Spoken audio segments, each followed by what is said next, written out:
we are live. What's up, everybody? What is Hello, up? guys. Such a Welcome pleasure to the big be on show. the program. We got the top row is in the U.S., the bottom row is in Costa Rica. Didn't plan see how that they at do us, all. CoNe? You see how they set us up like that? I didn't Costa even. Rica on the Pura bottom. vida from Costa Rica to everyone. Here, I'll do this. Oh, you're gonna mix it There up. you go. There There you There go. we go. There we go. That JR. man he's a magician. He's a Hey, Pamela. That's a great trick, Brett. Hey, Miss Pamela's here. Always good to Hello, see you, Pamela. Pamela. Hey, tonight we have a very special show with a very special guest, my coworker and good friend, CoNe Zamora. He's one of our top-notch psychologists, breath work, mindfulness, you name it, he's got it in his bag of tricks. This guy is, when I first met him back in September, I was like, this dude here, he's got it. It's truly an honor to work with you, JR, and especially to have this space, guys. It's Jason, Brett. Thank you very much also, man, for inviting me. It's Great meeting you, dude. Yeah, excited Thank you to for hear being more here. about you, man. Yeah, I want to hear this story, man. CoNe, you want to tell us a little bit about your past and about your future, what you're doing now? Oh, for sure, man. Amazing things you do, man. Show us some I'm of that looking- dance therapy you got going on. Oh, I'm the looking- music therapy too. Music therapy. Actually, we're trying with JR, we're trying to build this entire music therapy system that it's going to be amazing here in Costa Rica. Well, what can I tell you guys? Since I was born in a family that alcohol was the center of the social activities.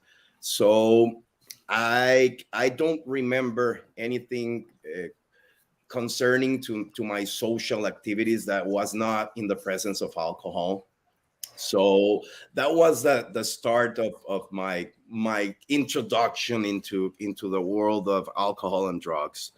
After that, I was super hyperactive. I loved sports, surfed, especially soccer, basketball, martial arts. And of course, as you know, my specialty in transpersonal psychology started with my huge interest in non-ordinary states of consciousness.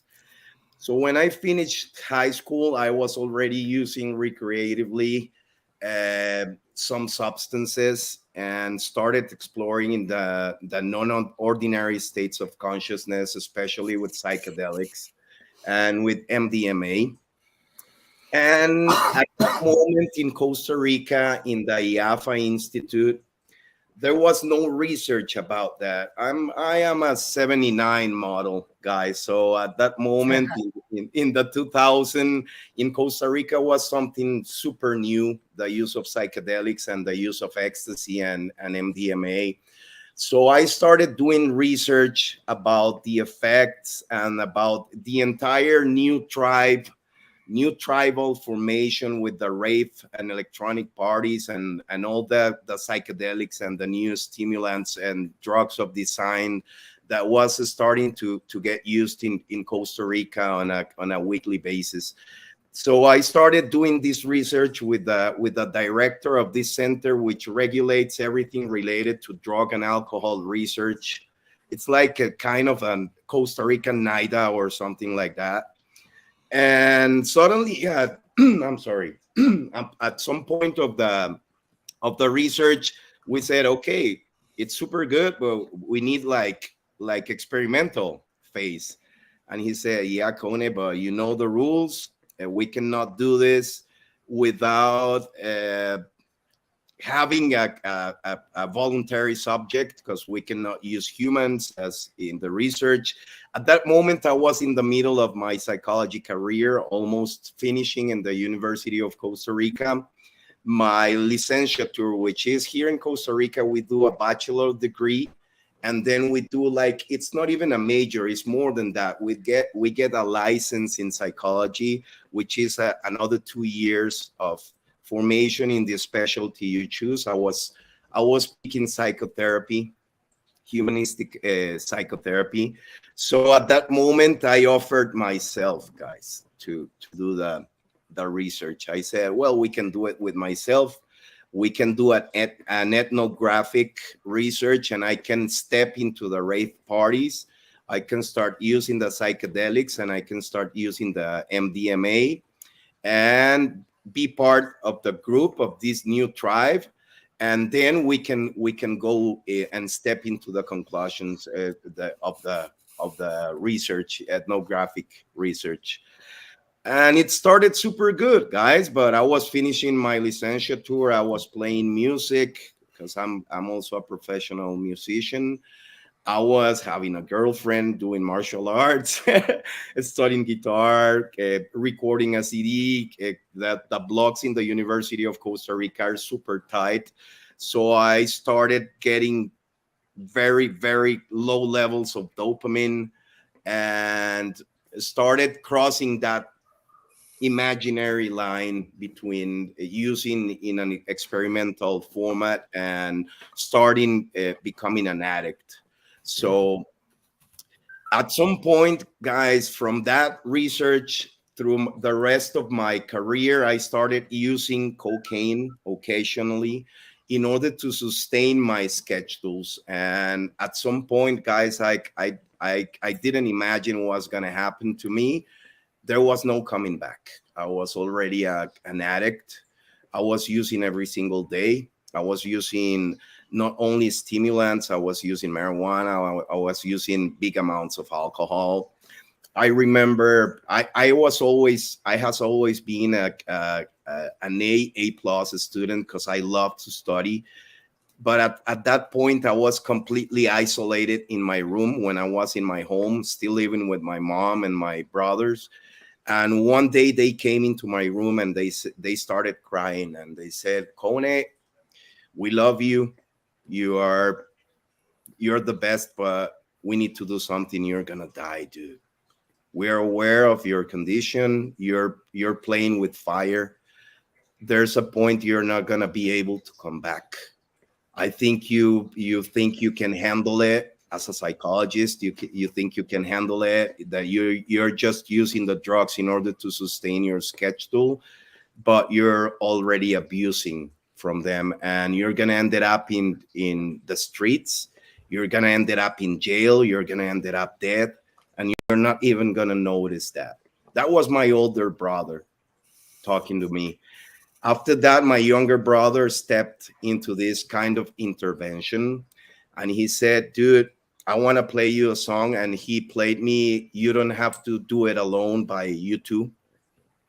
And he said, "Please lean on me, man. I love you. You don't need to struggle with this by yourself."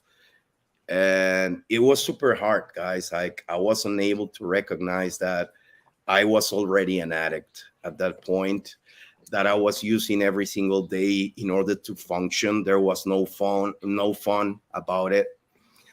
And they convinced me to see this Betty Ford, based in Costa Rica. He was a Betty Ford counselor, credited counselor. And I remember the first session. I came into the session and I said to him, "Hey, buddy, I'm here because I need some contentions in order to deal with this drug situation I'm having." And he said, like, "Come on, dude, what are you talking about? Drug, like contention? What contention, dude? Are you an addict? You accept that you're an addict? You're having problems with drugs? Because that way I can help you out. If you're not aware that you're having a real problem that can cost your life, I think you need more fire, man." So I said, okay. Yeah, I have problems with drugs. It's not actually contention. Okay, I'm using a little bit more than I was intending to. So he said, "Okay, buddy, we're going to keep seeing each other. But my first suggestion is that you need to go to a 12 steps meeting. And because of your profile, I would recommend you a Narcotics Anonymous session." So I stepped into the Narcotics Anonymous session, guys, so arrogant and so full of fully full of pride and thinking I was better than everyone else. And when they started sharing the bottom of their lives and of their addictions, I was like, okay, I don't relate to this. I can be an addict, but I'm a light version, like the bottle. You understand me? Like, I am a light version. I don't belong here. I don't get relate with these stories of eating from the trash and going to jail. And I have a job in a company as a director of marketing, as a psychologist. I was finishing my career. I was full of this pride and this arrogance, and I stepped out of the meeting, and guys went back to my room and almost killed myself. Completely, JR, addiction blinds us for sure. I completely agree with you. And I was completely blind at that moment. And of course, in denial, pre-contemplation, unable to understand what they was trying to share with me in those first meetings, that was trying to save me this entire road, right, of pain and suffering. They was trying to avoid me that suffering, and I was trying to put myself in a higher standard, like, oh no, I'm better than you guys. You don't know how to use. Imagine how crazy. You don't know how to use that. That's the reason you ended up like that. I remember one of the members of Narcotics Anonymous told me the same thing as my first counselor. He told me, CoNe, I'm super sad about you, but I think you need to live more pain. You need to experience more pain, more bottom, in order to understand that this happens to all of us. It's a chronic and progressive disease. You're not in a problem. You have a disease. It's more than just a problem. You have a condition. You have a condition. So you need to work on that condition. Otherwise, it's going to get even worse and worse. And the things we're sharing with you that you're not able to relate with, you're going to live them by yourself, man. There's 3 endings: jails, institutions, or death. Oh, guys, I mean, I came back to my room, almost died from an overdose. At that moment, I was already finishing my psychology career. I'm sorry. And I remember a friend in a party, actually one of my birthday parties. I was so drunk that I wasn't able to walk. But I said, no, I will stop tomorrow. Okay, I will stop tomorrow. I will try tomorrow. Today, I'm going to give it the last try. So I drank so much that he lifted me up through the stairs of this fancy place in San Jose. And when we was going into his car, I start puking, like, whoa, whoa. All my interior was out and all over the place. And he said, no, man, I'm not gonna drive you inside my car unless you get better, because you're gonna puke all over my car, and I'm not open to that. So I said, what can we do, man? Yeah, one last tour, man. Imagine that, Jason, exactly. And I said, okay, what can we do, dude? And he was from Ecuador, and he brought out his box of cigarettes, and he pulled one cigarette out. It was like the point of the cigarette was like scrambled in, and he started warming up, and it started getting like caramel color. And he said, take this, man. I was so drunk that I didn't even ask, what's this?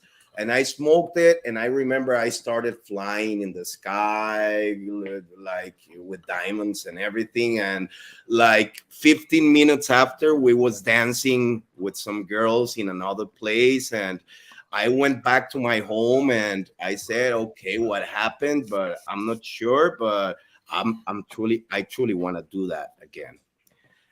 Guys, next weekend, we went out again.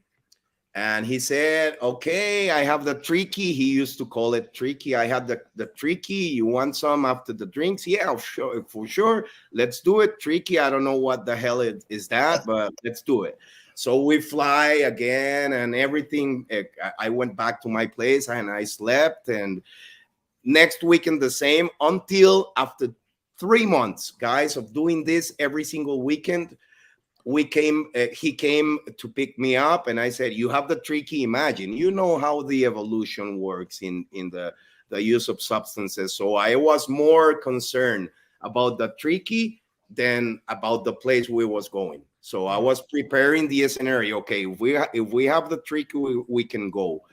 And he said, no, I don't have any. We need to call the guy and go and buy it. So he called it, and it was like a fancy dealer. He stepped into the car and he said, okay, Gustavo, what do you want? Marijuana, cocaine, or crack? And I said, what? We want tricky. And he said, no, I have marijuana, cocaine, or crack. And Gustavo was super scared in the car. And he looked at me and said, yeah, CoNe, that's the way you call that drug in here in Costa Rica. Okay, 3 months and I was smoking crack on a daily basis with him without knowing it. So I was completely addicted to it at that point. In the beginning of my using, I was super aware of the compulsion and the obsession, that main characteristics of my personality, obsessive compulsive personality. So since the beginning, I said to myself, I'm never gonna try a crack, or I'm never gonna try heroin, because that will break me up in 1,000 pieces. So at that point, guys, that evening, I had my best friend right next to me telling me that we had 3 months using crack, and I was already a crack addict.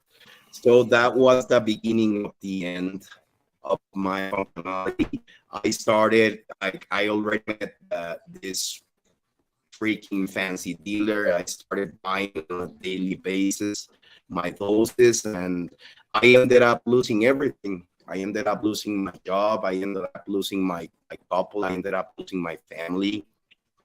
And I ended up arriving to my first recovery center here in Costa Rica. It was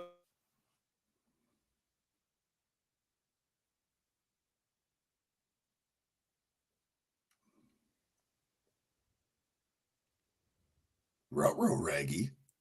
I think we lost him for a second. Oh, JR, you're muted. I was wondering what that was when he was talking about it. I was like, Was he saying tricky or freaky? Freaky. I thought he said it was tricky. I was hearing tricky. Yeah, I was hearing tricky. I was thinking it was hash, maybe. I bet it was freaky. I think it was freaky. Hey, you want to run the video, Brett? Sure. Yeah, we'll run the video, and hopefully CoNe gets reconnected. But we got a short little clip of him performing live. I guess this was here recently. So let me roll that clip.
awesome. Hey, what's up, Talented. guys? I'm sorry you lost me. I already put my phone because apparently there was something happening with the Wi-Fi, and I was in my computer at that moment, so I ran out and connected through my phone. No Nice. worries, man. No It's worries. that Costa Rican Wi-Fi, man. Yeah, Costa Rica, wow, technology, man. We have trees, we have seas, we have mountains. We don't have good internet, man. What can I tell you? Yeah. Yeah, Well, hey, guys, we're roughing it down here, just so y'all know. Y'all stay it's up all there, good. man. It's rough down here. Yeah, I bet it really is.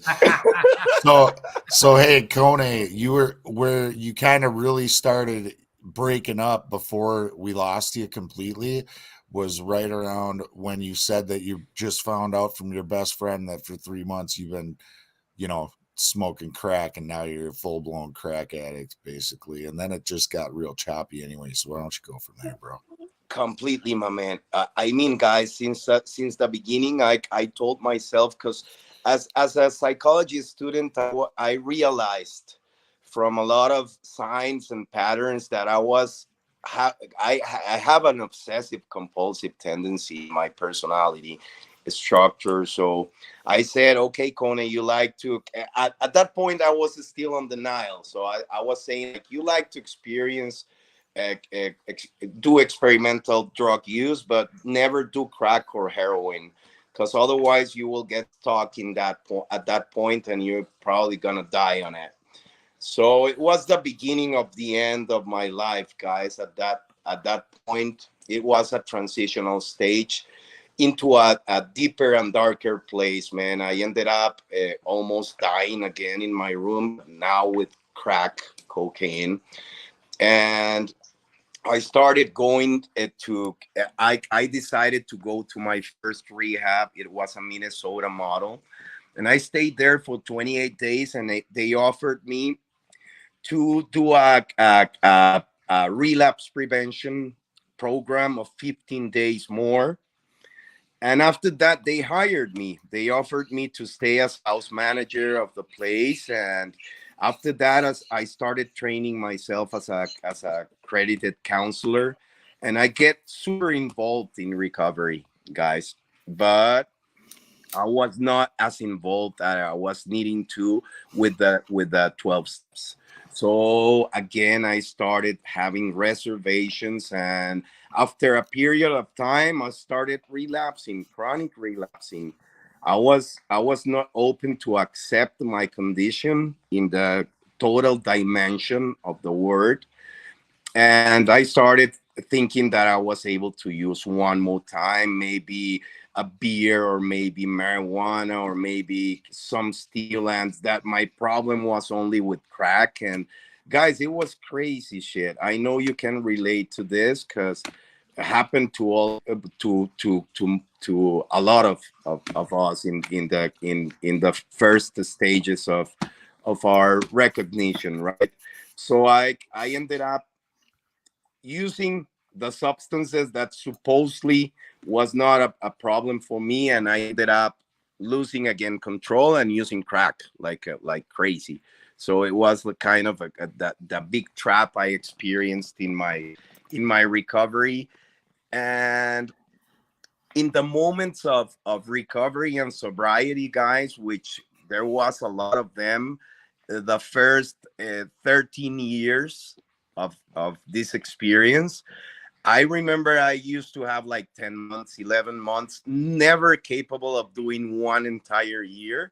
But in those 10, 11 months, I was able to do an entire master's degree or an entire training in a different discipline of my career. I went to Buenos Aires, Argentina, and trained in memory regressions. I introduced myself into hypnosis. I introduced myself into yoga in Mexico. I remember I went to a Saling Institute and started my transpersonal journey until I applied into the Institute of Transpersonal Psychology and started studying a PhD in transpersonal psychology. But I wasn't able to sustain my own recovery for more than 1 year. So I ended up relapsing 29 times, guys. 29 times. Like, I've met 20 different models of treatment all along my life, and I ended up knowing every single kind of reservation or mistake I was able to make in my program, until I completely surrendered to the 12 steps, and I started integrating in my own experience, in my own recovery, all the tools from transpersonal psychology, Jungian psychology, and holistic psychology that I was learning from years of education. So I remember I started in Nueva Vida as a house manager, became a counselor, finished my master's degree in psychology, and then started my PhD. And then I became a clinical director for a couple of places here in Costa Rica. And then I ended up messing with my own recovery, man, like a stubborn, crazy, get Tico, man. Like, okay, CoNe, let's go again. Let's try it again, man. Until I met my actual sponsor, and he started introducing me to the true surrender, to the 12 steps. And but I was not ready yet, guys. There was the need of experiencing more pain, more suffering. So I had the last relapse while I was a clinical director for a very beautiful place here in the mountains of Costa Rica. And I ended up so ashamed and guilty about it that I ended up living on the streets. I ended up scamming people. I speak 5 languages. So I remember I used to keep myself very presentable, like with good clothes and everything, at least a couple of good shirts and everything, and like a hick pack, right?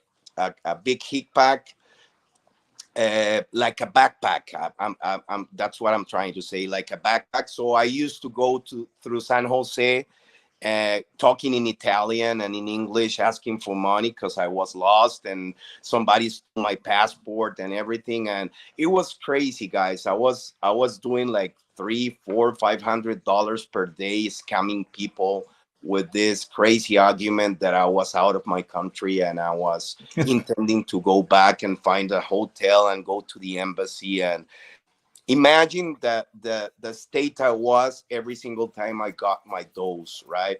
Because I was super paranoid. All the people that helped me out with care and with compassion and with love was appearing from all the corners and under the grass and from the trees, and it was exploding bombs and killing me all the time because of the guilt and shame that, it's one of the main cores of the addiction, right? And I lost everything on that stage, guys. My music, my family, my relationships, my profession, work, everything. I ended up doing only scams in the street, and throwing through the garbage all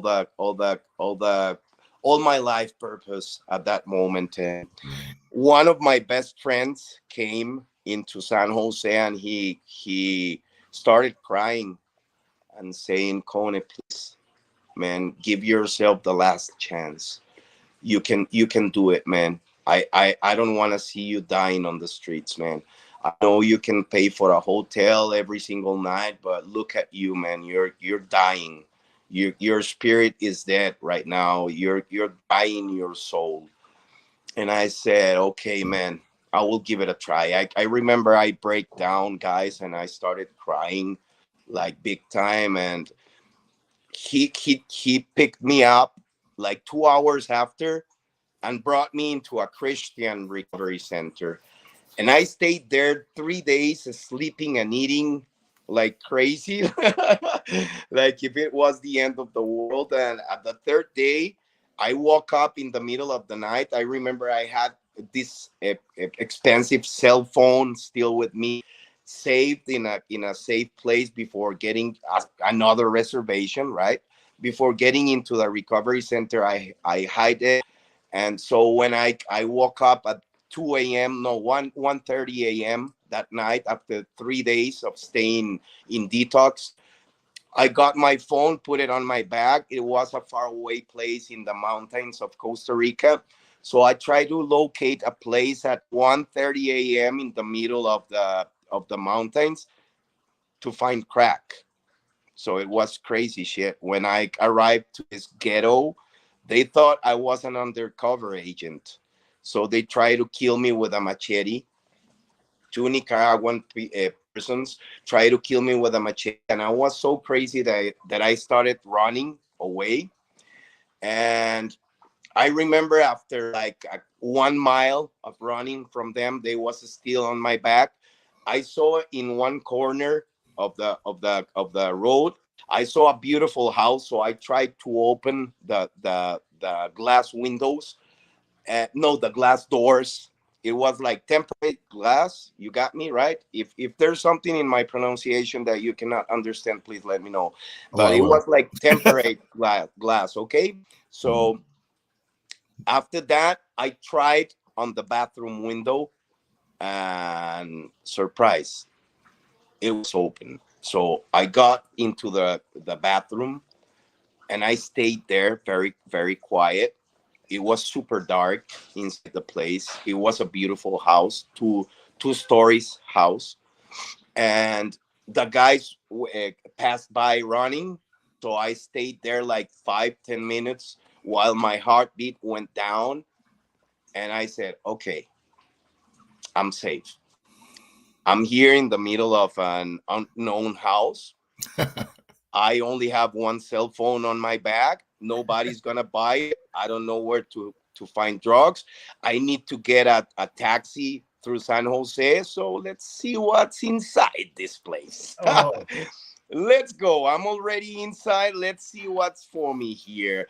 And I opened the bathroom door and sneaked it in my head. And I said, oh my God. It was a beautiful place. There was a computer on the main table. There was like a Bluetooth speaker. There was some money far away from the place. And man, I went completely crazy. I was already crazy, but I said, what the fuck? At the end, I'm gonna go and waste my life. I'm gonna enter into this place. And as soon as I stepped out of the bathroom, guys, the alarm starts sounding like whoa, whoa, whoa, whoa. I said, holy shit, man, let's get out of here. So I stepped back. I went through the window of the bathroom, and I was at that moment, guys, so calm because I was not considering I did something wrong because I didn't steal anything from the place. That I was in this like moral and mental review, and I was like, CoNe, come on, dude, you have a life that you can rescue, you can recover. Go back to the recovery center, man. This is a mistake. You already put an alarm on. You can die trying to get high, man. Let's go back. And guys, I was reconsidering the entire situation, walking back through the recovery center, when I heard the police sirens, like whoa, whoa, whoa, whoa, whoa, whoa, and they ran into me when I was crossing the main street of the place. And they said, okay, gentlemen, what you're doing here at this time of the night? And I said, to be honest, I was in a recovery center and I escaped. yeah. But I truly regret that. I'm going back, officer. And he said, oh yeah. Okay. Can you wait with my partner here? Because I need to go and check on a house that apparently somebody tried to steal from it. And I said, yes, sir. Yes, officer, I can stay here. And they asked me for my ID and everything. And I gave them my ID. They checked on the system. I was completely clean of any kind of charges. And one of the officers stayed with me, and the other one came back into the car, and he went to the place. In Costa Rica, guys, in those kind of situations, when you didn't commit a severe crime, they usually leave you in the cell of the police station for the entire evening, and they let you go at the next day. So I said, oh my God, I'm gonna sleep in the police station. 5 minutes after, guys, I saw the police patrol coming back. and there was another guy, a big guy with him in the shotgun, and he came out of the car and start beating my shit out, like hardcore style. And he was like, "You was trying to steal my house, I'm gonna kill you." And the officer was not doing anything. As I told you, I was fully trained in martial arts, so after a couple of punches, I defended myself, and then I immobilized the guy, and they got me in handcuffs. And the big guy, came out with a 9 millimeters, and he put it in my head, and he said, "I'm gonna kill you, dude. I'm gonna kill you. This is what you will see if I was able to get you inside my place. I will kill you, dude." And I started telling the police, "Come on, man, this is completely surreal. I have two police officers in front of me, and a guy's threatening me that's gonna kill me, and you're not doing anything. What was my crime? I don't understand. This is a crime. What was mine?" And suddenly a girl from a house went out, and she said, like, "Come on, officers, what's happening? This guy's gonna kill this boy. What are you doing here?" And they put me back in the patrol, and they brought me into the police station.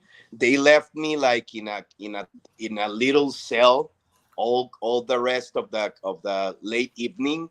And at 8 a.m. of the next day, guys, they brought me into the district attorney's office, and they accused me of aggravated robbery, and they let me 5 to 15 years of jail. um, I was not understanding the situation at that moment. I was like in shock, like, what's happening here? Aggravated robbery. You need to use a gun. You need to break a place. You need to actually steal something from the place. Okay, to give you guys a resume, the owner of the house, I stepped in an open window without breaking anything or using any kind of guns or arms, was one of the top officers of the Costa Rican FBI. He was the top crime scene investigator of Costa Rica. So he accused me of aggravated robbery. He put some screwdrivers, and he messed up the window, and he accused me of stealing, believe it or not, guys, 20,000 colones from his house that never appeared when they checked on me. The police checked on me, and I only had my phone. And he accused me of robbing from his place 20,000 colones that never appeared, and they brought me into preventive prison for 1 entire year until the trial was celebrated, the formal audience that they was accusing me for 5 to 15 years of jail. I ended up staying 1 year in jail with all kind of criminals, like killers, drug dealers, rapers, everything all mixed up. And that was the moment I truly surrendered, guys. From since day one, people around me was smoking crack all day, using marijuana, using all kind of drugs that they can smuggle into the prison. And I stayed 1 year sober. I created the first Narcotics Anonymous group on jail. I created also a worship project over there to sing songs on a daily basis to our higher power. In that case, I was truly believing in Jesus Christ as the opportunity of changing my life. And I stayed sober for 1 entire year, guys, until I got into the main audience with 3 judges. 2 of them found me guilty, no evidence, and one of them found me completely innocent. So they won. They put me a 5 years sentence of a crime that never existed because of the influence of this FBI agent in the process. And they left me, came back to my place, to my mom's place, but with a bracelet, with a monitor. So I needed to be like in my home prison, right?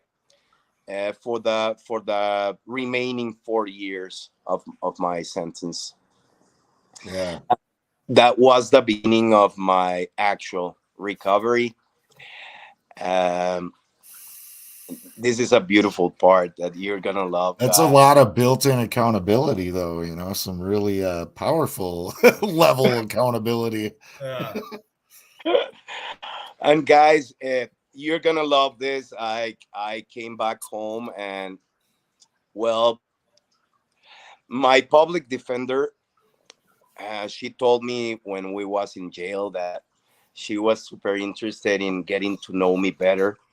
That when I was back home, she wanted to visit me, and we started seeing each other, and we started meeting, and we started falling in love. Nice. And she's my Wow. actual couple. She's the mom of my kid. Oh, Nice. Kathy? That's badass. Yes, sir. Attaboy, Oh, CoNe. Brett, She show was the my picture. public. Show the picture, Brett.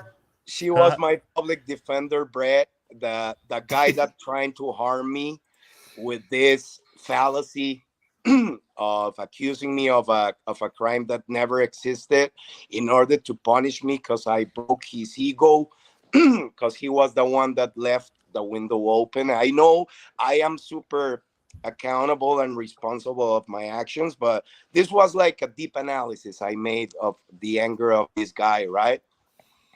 And guys, I mean, it's amazing. He completely changed my life.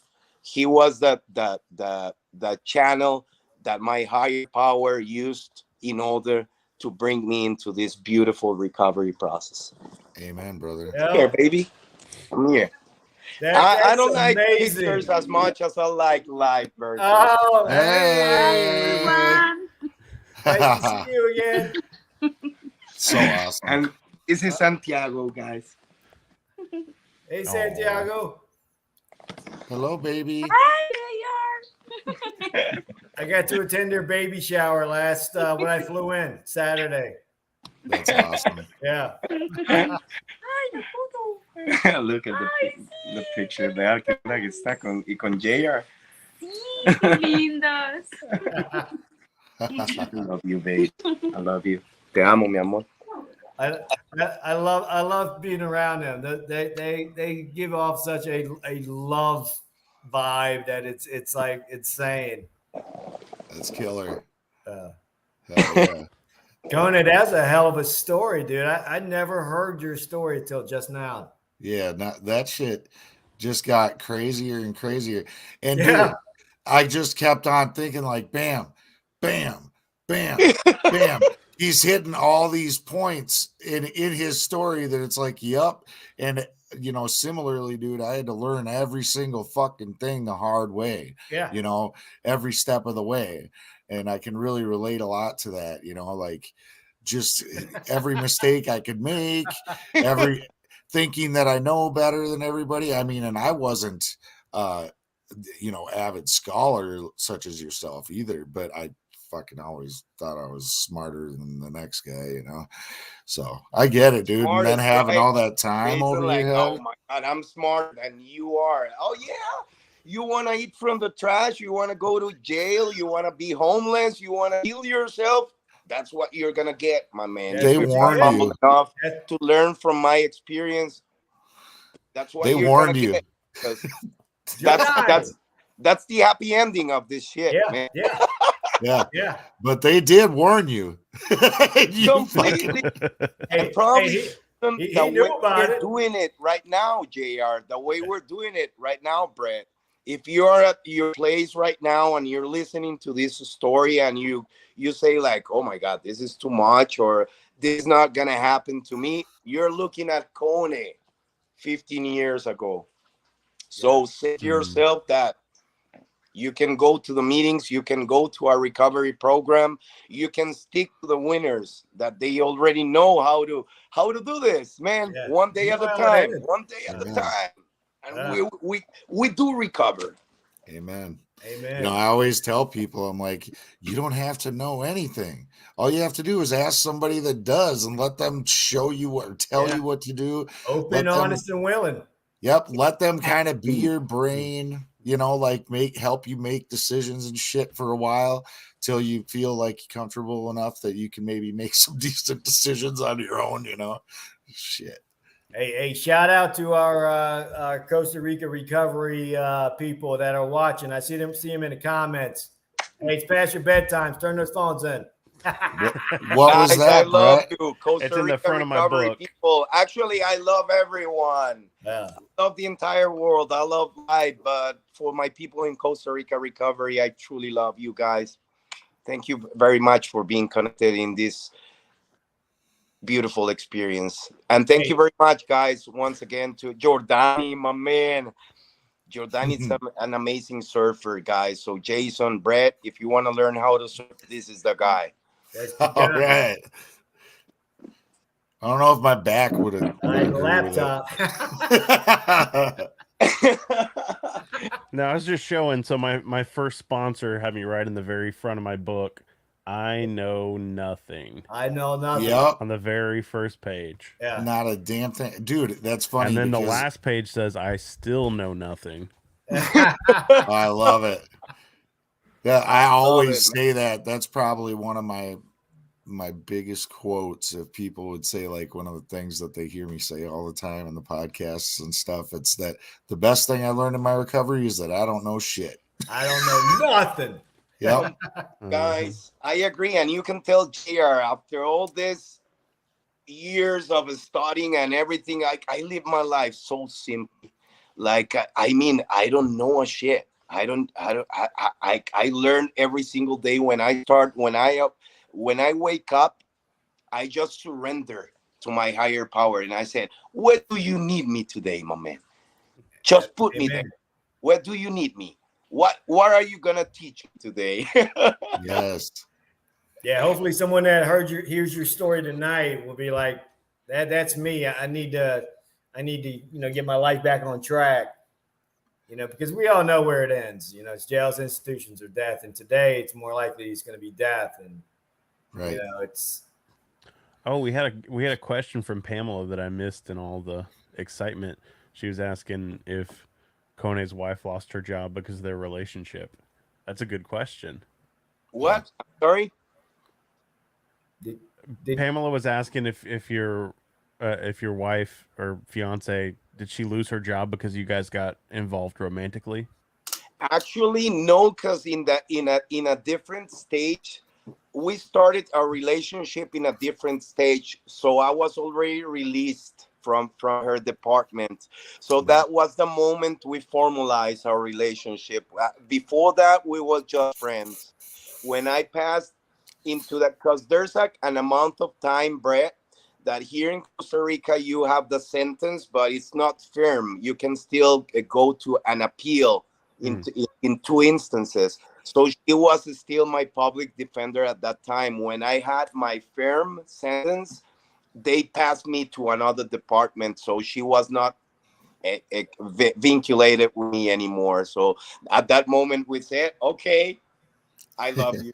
Hell yeah. That's awesome. Oh my God. CoNe, What a trip. hey, when you going to put on a recovery concert for our page, man? We could stream it, man. A little hour show or something like that, man. He's like right now. Oh, all right, let's go. I mean, guys, CoNe is not CoNe without a guitar. Right? I love it.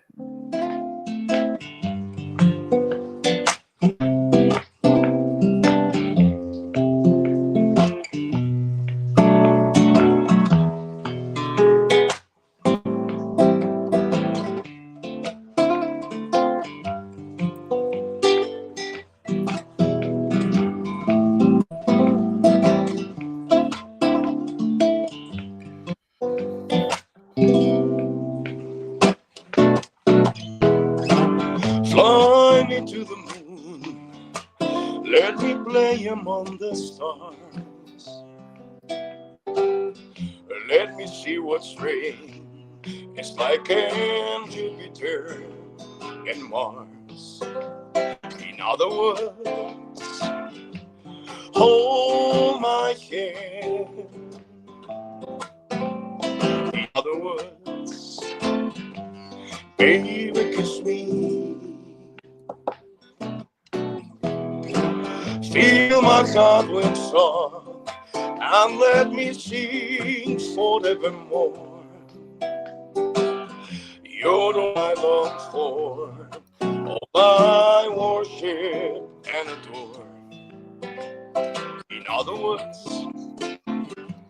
oh please be true. In words, I love you. Oh yeah. Yeah. Oh god. Great song. Great pick. Man. CoNe, we you're the should, shit, man. We should run your CoNe Acoustico page. Hang on, Brad. I'll see if I can grab it real quick. Yeah, I'm not prepared. I don't have that one. The CoNe Acústico. Actually, I'm recording right now, guys. So as soon as I release the song and hopefully a video, please I would love to share it with you guys. We'd love to hear it, man. And actually, there's another part of the story, guys, that you are gonna believe. Okay. When I was in jail, there was this contest about designing a strategy of writing a book, a biographic book of the most rewarded Mexican chef of the story. At this point, he has 8 Michelin stars. So it was editorial in Spain, in Madrid, Spain. And they brought this contest in order to propose strategies, because we was still in COVID period, so it was very hard to travel to New York in order to interview this chef that has the restaurant there in Long Island, New York. It's called Casa Enrique. So I participate in the contest and I won the contest. So I wrote the entire book with a strategy of interviews with a monitor from my house through WhatsApp, and I did 14 recipes of the chef on a daily basis, interviewing him from Costa Rica through New York in the restaurant Casa Enrique, and the book is going to be released in April. Wow. Awesome. Wow. Congrats, dude.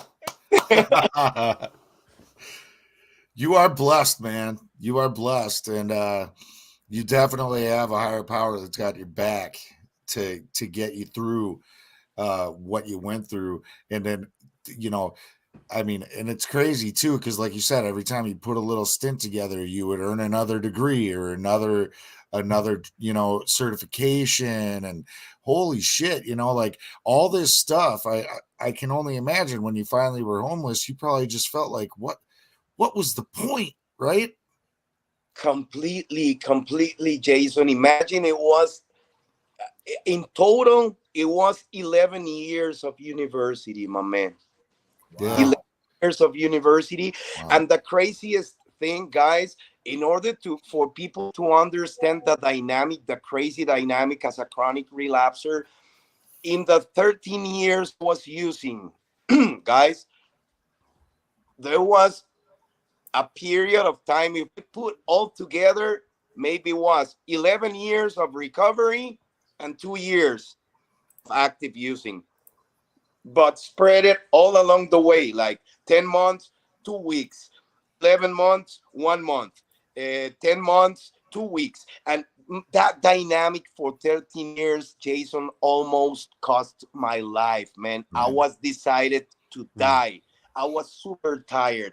I remember that one of the main experiences I remember when I cried like with my entire body was the first time I went into a garbage bag in order to search for food, and I brought it out and it was completely decomposed. Like,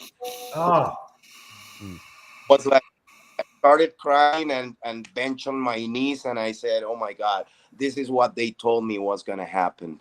Dude, This totally. Yeah. And I mean, Definitely. when you're such a high achiever like that, dude, and it's hard to let go of that illusion of control and to think that you really, they say your ego needs to be smashed, right? I'm sorry, guys. I'm back in the computer, so it's better. Hey. But they say your ego needs to be smashed, and you just really needed a extra smashing, Yeah. Completely, Jason. And it was like I started telling you guys, it was so hard for me because I thought I was better, I was smarter, I was superior. This program was not for me. I was unable to surrender. So I mean, guys, my ego broke in 1,000 pieces, and I ended up, especially in the streets and in jail. I remember, and JR, too bad that I didn't send you this video, because guys, I started surrounded Costa Rican prisons. I know all prisons are super dangerous, but Costa Rican prisons are in the top 5. Like, I mean, you can Wow. get killed like immediately over there. And I remember, Jason, I was inside jail, and I saw the first guy died in front of me, stapled, and I was not even able to look at him, because if you keep looking, they will kill you too, because we call it a sapo, like a snitch. You cannot even look at them. You need to turn yourself, and nothing is happening. And I remember this sound of the screams of this guy recorded in my head. Mm. And I started in a very logotherapy mode, guys, asking myself what life is expecting from me in this situation. Because I was unable, Brett, to expect something from life in that context. It was hell, JR. It was pure hell. So if I looked around me, there was pure criminals, killers, rapers, all crazy, fighting, killing each other, using drugs. I was clean. I was trying to meditate. There was reggaeton sounding all the prison. So it was a crazy environment. So I stopped saying, what's the meaning of this experience? And I started asking myself what life is expecting about you in this experience. So, guys, at the next day, I found out 2 main answers. I was there to bring service to humanity, like to release control of my life and put my life in service of my higher power. What do you expect me to do today? And I started singing. I started doing group therapy sessions. We opened DNA, and at the end, guys, between all this longtime criminals, I ended up as a boss of the prison, and we collect all the knives. There was no fights, no kills, no drugs at the end of the period. And I have a video that I'm gonna share with you guys. All the prisoners worshiping Wow. in the middle of the cell, all together in a hug.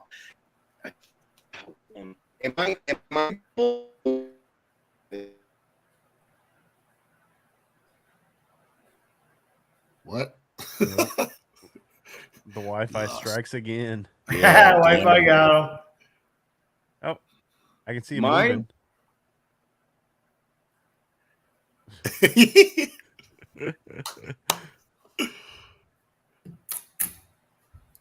You there? I am here, but Hey, we got him.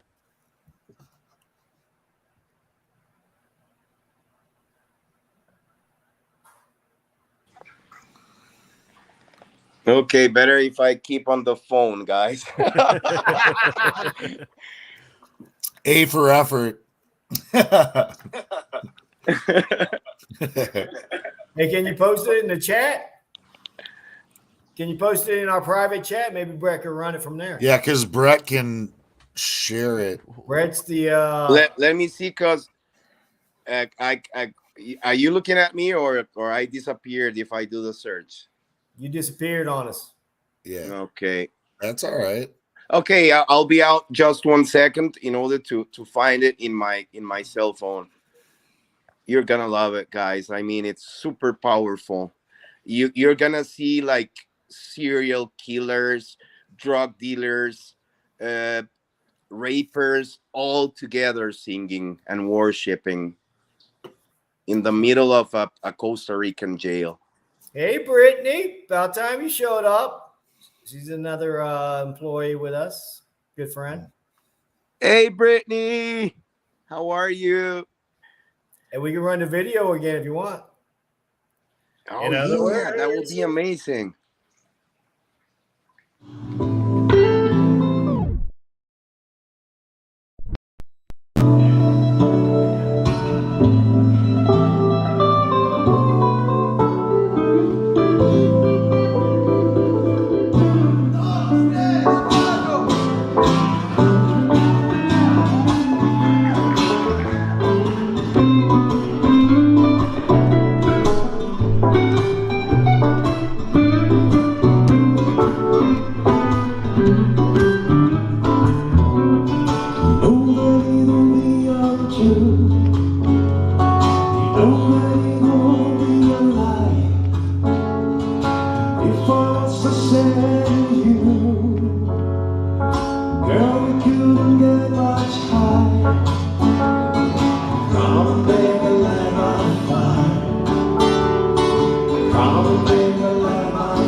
Hey guys.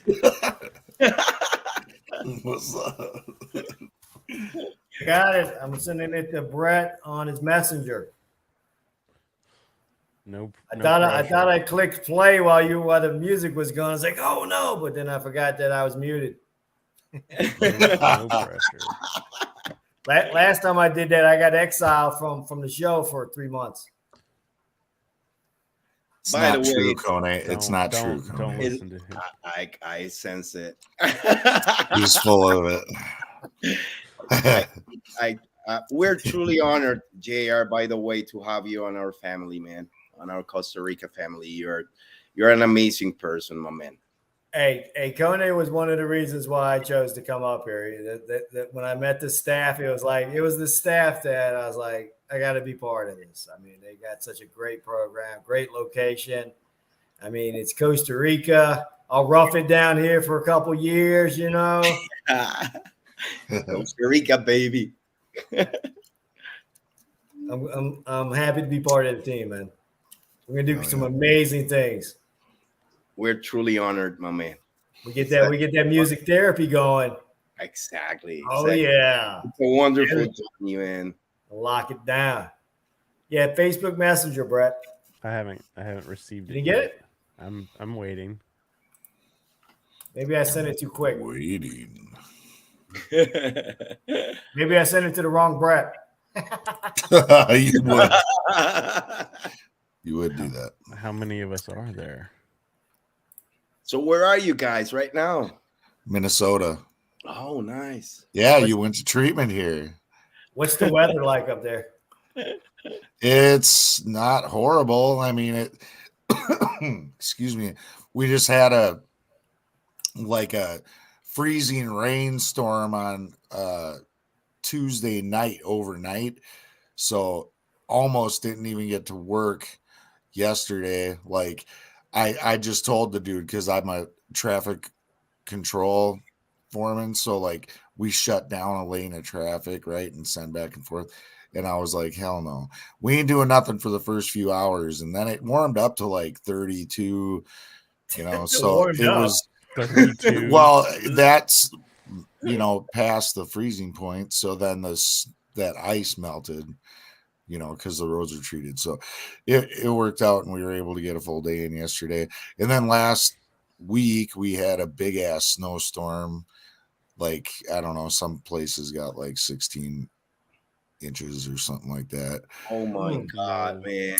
Imagine It was crazy. There was fucking cars everywhere in the ditch, and I don't know. I didn't work because we had Friday and Monday off for New Year's, and then Tuesday and Wednesday no work because of the snowstorm. So I only got to work 2 days that week. So I ended up with a 6-day holiday weekend. Nice. Hey, So CoNe, like this week's not been snowing, and it's been like, you know, in the 20s or 30s, which is balmy for this time of year here. So I love it. I'm like, yes, it's beautiful out here. Oh, hey, you guys gonna trip out on this when you told me about the snowstorm. I think that was when I was like, yeah, let's run an ad in a newspaper up there. We've got one in that Phoenix newspaper. Hell yeah. Like, don't you guys Because wish that the you were in snowstorm. Costa Rica right Yeah. now? Getting some recovery in the at the blizzard. Or beach? come down to Costa Rica. Let's go have a Exactly. bonfire meeting on the beach, man. Yeah. With some surfers, man. we can show you a picture of yesterday's sunset on the beach. Yeah, he's always showing us some beautiful pictures and It's videos. And, amazing, guys. you know, I'm really, I'm super excited for you, JR, dude. Like, it's awesome. And I'm glad that, you know, in the process of your planning to leave, that you were open about that experience you were having with the people around you, because as a result, they were able to make things work and change it up a little bit. So it's a, you know, more of a role that fits you. Yeah. And that's awesome, because I mean, it's a blessing, man. It was a blessing. Yeah, my goal is to get a Recovery Revolution showdown in Nassau when we get it going. yeah, Got to get passports for that, man. but you know, closed mouths don't get fed, is all I'm saying. So it's good that you were, Yeah. you know, you're making real connections. You're not just over there like putting on a front and then battling with like, why am I here? I'm not feeling this, and not sharing it with people. You're being real. So then people are, I mean, when you really dig into it, you find your truth, you know, the things that you can't compromise on. And it's like, you know, you find your purpose, I guess. And then it's like, ooh, they got the video ready, CoNe. I'm ready. damn Skippy. And yes, Bridge, bipolar Minnesota weather. Gotta love it. Bipolar diagnosis on Minnesota. Bridge, you got to get CoNe on your show. Yeah. Dude, All right, you've been an awesome guest, Conan. Let's run this video. Guys, I'm truly honored to be here, man. I hope this is the first time of a lot of experiences with you guys. Hey, you can take my spot next week. Yes. All right, here we go. Video.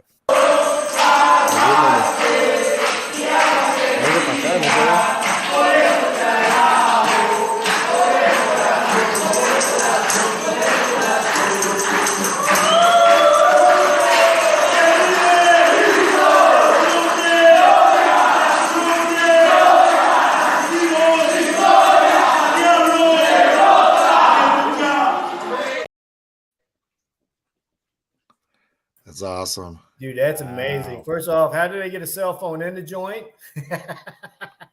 Guys, that's amazing, dude.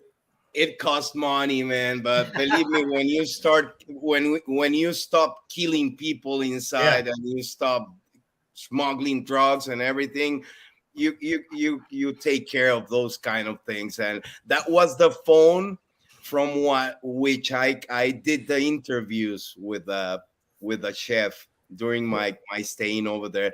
And actually that was one of the most relevant aspects, guys, when the chef found out that I was put it in jail. he said, I mean, I cannot judge him. I like him as a person, and I will give him a chance. If I need to do the interviews from jail, smuggling in a cell phone, I don't care. That will be the most interesting part of the entire Absolutely. Yeah, I think CoNe, I think you were just invited on another show with Brett. Yes. Oh, that would be amazing, guys. Are you free on Sunday? She says. That's you, Free CoNe. on Sunday. At what time, Bridge? I would love it. I'm not sure about this Sunday because I'm doing a trip to Nosara, but it depends on the time, Bridge. Yeah, she does Kiss Recovery. I would love to, Bridge. If we can do it next Sunday, for sure I can be there. But this Sunday it depends on the time because Nosara is 5 hours away, the beach. So I'm gonna be back here probably at late in the evening. Well, look at that. All hooked up. Look at that. Internet sensation. I told you I was going to make you famous, man. Shit. If only we had that kind of power, right? Yeah, I know, right? But then would you want that? You know, like, would you? Yeah, I know. Yes. Yeah, we just watched A Star Is Born, man, and I don't know if I could handle that lifestyle, dude. Freaking, you couldn't do anything without someone wanting to take a picture with you, or I don't know how you do it, Jason, being a recovery superstar. You and AG. Shut the fuck up. hey, CoNe, I met Jason down in Las Vegas. What, about 2 years ago for mobilized recovery? Yeah. Everybody knew this guy. I'm like. Hey, guys, by the way, you can JR, you can give Bridge my contact because I would love to join her show for sure. Yeah, absolutely. Cool. Yeah, I would be truly honored, guys. I mean, in the SOAR book, which is a mystic book, they say whomever save one life will save the entire world. Yeah, absolutely. That's it. So the if we can effect, contribute, man. guys, exactly, it's a chain effect. If we can contribute with our testimony, a story, to put someone in recovery, man, together we're gonna save the entire world. Yeah. Stand up for recovery, bro. I want mine. With this, I want mine. I think yours is just one of those things you have to like stare at it for a while and then it like comes into focus. That's called a stereogram. Hey, you guys should have worn your Costa Rica recovery shirts. They got them, CoNe. I have one. I do. I have my Pure Vita. Yeah, Pure Vita. You know what's funny? My work makes me change my password for all my stuff like every 3 months, and my most recent password is Pure Vita 2022. Nice. I know. It's hey, what account was that? Was that your bank account? No, it's for my work to get into like the time tracker and the fast field, which is like for forms and stuff that we have to fill out, job hazard analysis, boring stuff. You don't want none of it. Guys, as JR knows, I mean, life is true magic, man. For us that we can tell the story from this side of the road, man. Amen. I'm so grateful about everything that happened because it made us the persons we are today. I have one element that I want to show you guys that it's true magical, like Kathy's story. You're gonna love it, man. Can you give me like 5 seconds? I'll be right back. Yeah. Sure. And let me give a big shout out to Michael, Rose, and Charlie. They were the guitarists and the keyboardists in the video.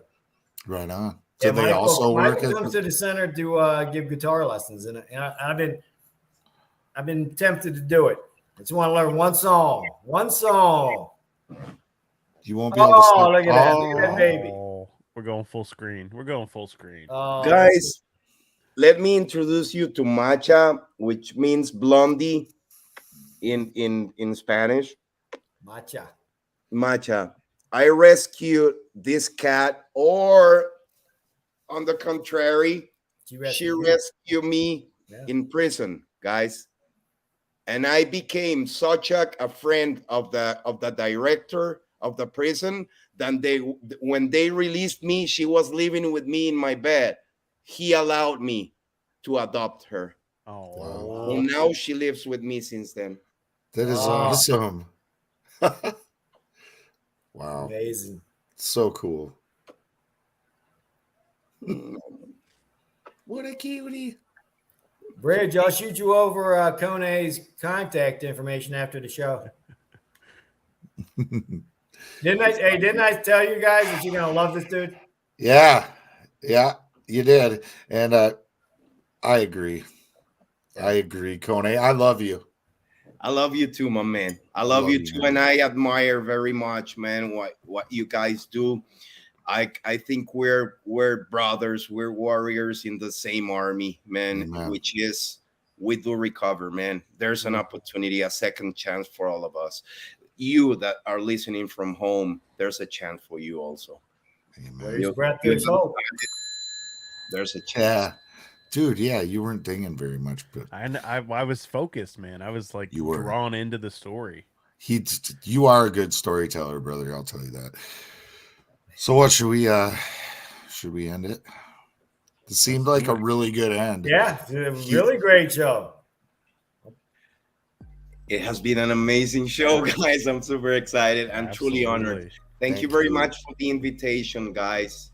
Thank CoNe, you, I'll brother. see you tomorrow, man. Oh no, wait, you're leaving tomorrow morning, right?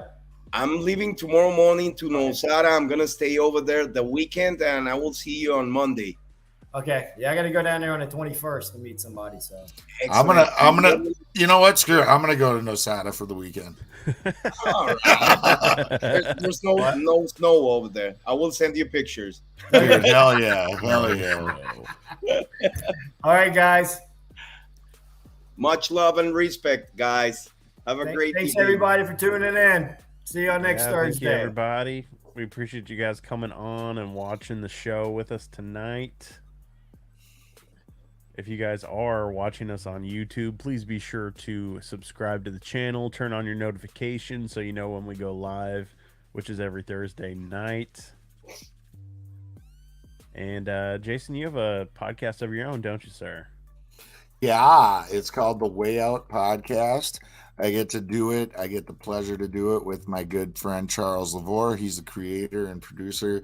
I'm a co-host, but we switch hit interviews and we share powerful recovery stories. And sometimes we do episodes where we unpack recovery power topics, common stumbling blocks and things of that nature. Try to give people practical wisdom and tools that they can pick up and use today, right now, to help find or strengthen their recovery. And then there's also the Way Out playlist. It's exclusively on Spotify. It's a curated list of music. Yeah, it is noise. It's curated list by all of our guests of songs that symbolize recovery to them. So check it out. Noise.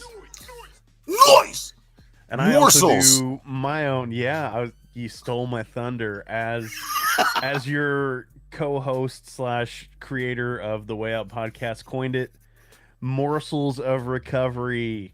I do 30-ish minute episodes. I'm actually on a little break right now, but I'm going to start back up at the beginning of February.